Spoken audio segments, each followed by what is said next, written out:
제가 출고 일주일 만에 차 사고가 있었습니다. 여기가 뒷바퀴인데요. 이게 뒷바퀴가 잘 안 보여요. 제가 운전을 못해서가 아니라 이거는 차량의 문제예요. 차량의 문제. 제가 이제 어느 날 어디를 갔어요. 일요일날 어딜 갔는데 주차를 잘 한다고 옆에가 이제 잔디, 그러니까 화단이 있는 곳에 주차를 한 거죠.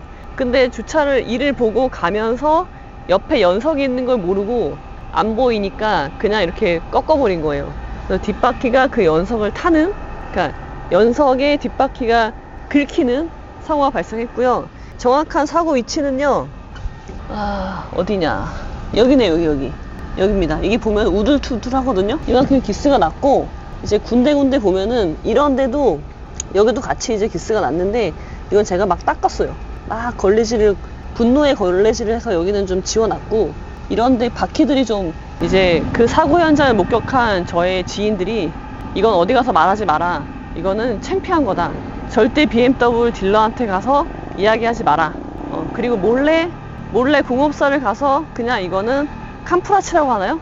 캄프라치를 해라, 그렇게 이야기를 했습니다. 그래서 마음이 아프지만 어차피 차라는 것이 이렇게 뭐 기스 나가기도 하는 거고, 뭐 큰 사고가 아니니까 그렇게 되는 거라고 생각을 하고, 괜찮다 라고 정신 수양을 하면서, 그날도 이렇게 무사히 집에 귀환을 했습니다.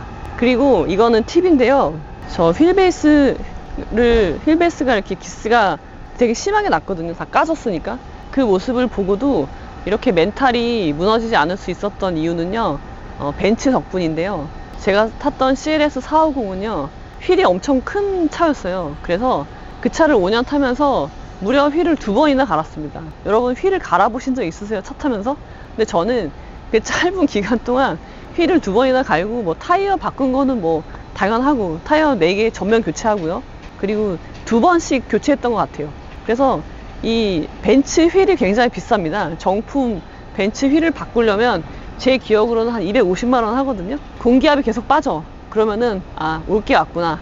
그래, 휠을 갈 때가 된 거야. 이거는 타이어의 문제가 아니라, 타이어 갈 때가 아니라 벤츠는 휠이 갈 때가 된 거죠. 그래서 역시나 공업사에 가면은 이건 공기압의 문제가 아닙니다. 그래요? 그럼 휠을 한번 봐주시겠어요? 그러면 그 아저씨가 휠에 문제가 있다고 하고 휠을 보다가 여기 금이 갔네요. 실금이 갔습니다. 그래서 여기로 계속 공기압이 새는 거예요. 그러니까 이거는 대책이 없으니까 가서 휠을 바꾸세요. 그러면은 제가 좀 돈이 많이 없는데요, 휠 어디서 공업사에서 좀 해주실 수 없나요? 이거 용접하면 되지 않아요?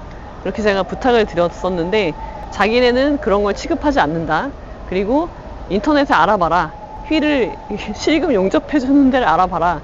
그렇게 했는데 알아보다가 그 용접을 해도 안전하지 않다고 해서 그냥 어쩔 수 없이 벤츠 서비스 센터에 가서 휠을 교체해 주세요. 이번이 2번째 휠 교체인데 혹시 할인 안 됩니까?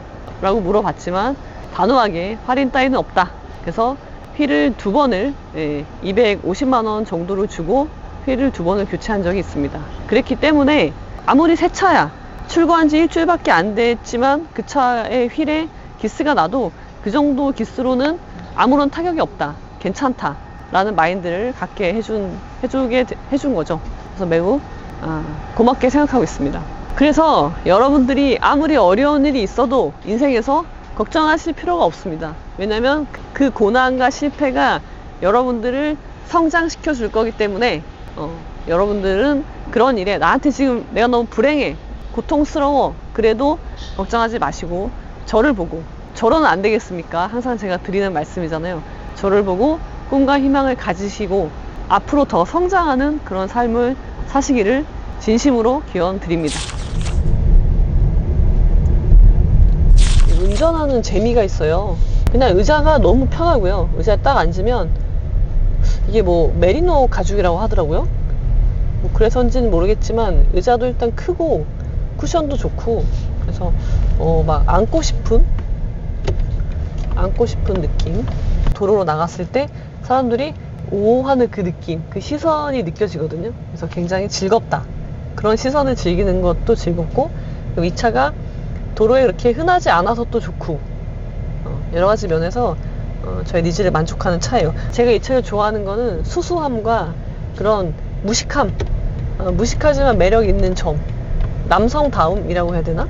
그런 것들 때문에 좋아하는 건데, 왜 리미티드 에디션을 샀는지 그거 궁금하지 않으세요? 한정판이라서 이 차를 산 거예요.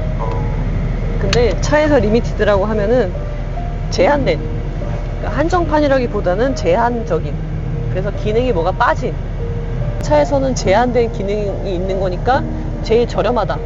740i에서 제일 저렴한 차고요. 1억 6,090만 원 정도 돼요, 차값은. 좀 줄일게요. 차값은 그 정도 하고요. 좀 할인을 많이 받았고요. 뭐가 빠졌냐 그러면, 리미티드 에디션인데 뒤에 스크린, 그 영화를 볼 수 있는 이렇게 큰 스크린이 있거든요. 시네마 스크린인가 뭐 아무튼 그런 기능은 쓸 데가 없어요. 쓸 데가. 뒷좌석에서 그런 영상을 볼 일이 없고요. 그리고 제가 운전을 하는데 감히 우리 아이들이 뒤에서 영화를 볼 일은 없다. 뒷좌석 리클라이너도 쓸 데가 없다. 그렇게 할 리는 없기 때문에 두 가지가 빠진 차를 사고 싶었어요. 그래서 오히려 이게 구하기 어렵다. 그리고 이게 핸들이 D예요, D. 동그라미가 아니고, 눈치채셨나요? 이게 네. 동그라미가 아니라 여기가 잘려 있잖아요. D자잖아요. 이게 괜찮더라고요. 처음에는 어색했거든요.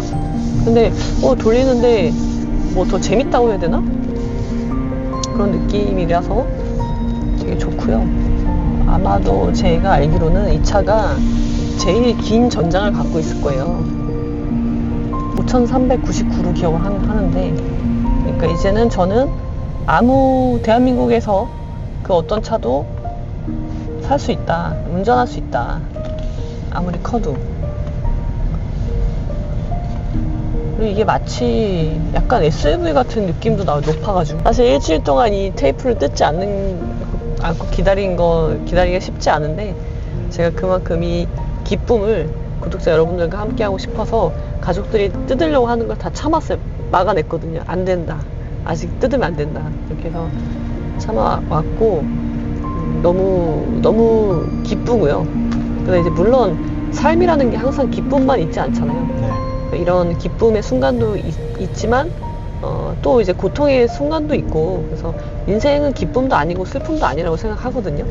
내가 만들어가는 거라는 점만 좀 같이, 우리가 그런 점에서 좀 같이 이해를 하면 좋겠다는 생각도 하고요. 그러니까 어떤 삶을 만들어 갈 것인가, 이제 그거에 대한 고민을 해야 되는 거죠.